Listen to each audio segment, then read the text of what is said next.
আমার বাপ যেদিন মারা যায়, বাপের মৃতদেহ সামনে থেকে সগলি আমি কষ্ট।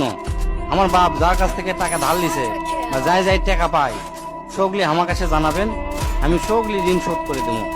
এই কথা শোনার সাথে সাথে আমার বোন হাত ঝাঁকি দেখলো, ভাই তুই শোধ করবো কেঙ্গা করে? তুই তো আজ 5 বছর ধরে চাকরি নাই, বেকার থাকে এতগুলো টাকা তুই কেঙ্গা করে শোধ করবো? বুনক আমি আস্তে আস্তে অভয় দিয়ে কোনো চিন্তা করিস না বোন, বাপের সব ঋণ আমি শোধ করে দেবো, 1 টাকাও ব্যাংকে থমো না। পরের দিন সকালে ঘুমোর থেকে উঠতে না উঠতেই দরজা খুলে দেখি বারান্দার 4-5 জন লোক বসে আছে, পাওনাদার। দেখে আমার গাও ঘামে উঠলো। অকেরে কি কমো, আমার মুখের ভাষা আসলো না। রাতটা ঠিক মতো পার হবার দেয়নি, আসে হাজির।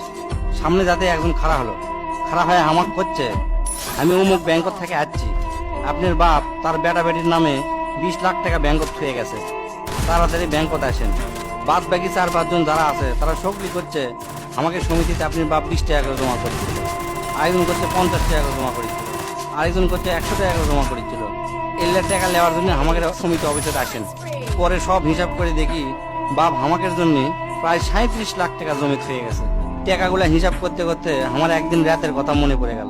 ওই রাতে আমি আমার বাপক কষ্ট, আপনি ক্যাঙ্কা বাপ, আমাকে ভবিষ্যতে আপনি কোন চিন্তা আছে? আপনি লাগাতে বাপ আমাকে দরকার নাই, কোনো টাকা পয়সায় দেন না আমাকেও, আমরা চলমো ক্যাঙ্কা করে।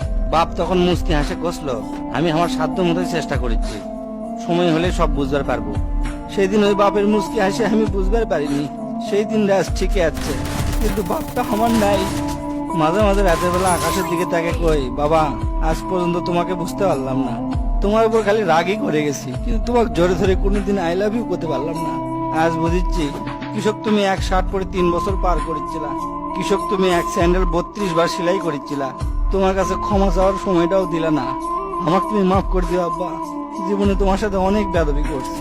তার কয়েকদিন পর খোঁজলে দেখি আমার বাপ কারো কাছে 1 টাকাও বাকি করেনি, 1 টাকাও ঋণ করেনি, বরঞ্চ অনেক মানুষক টাকা ধার দিছে, তারা এসে দিয়ে গেছে।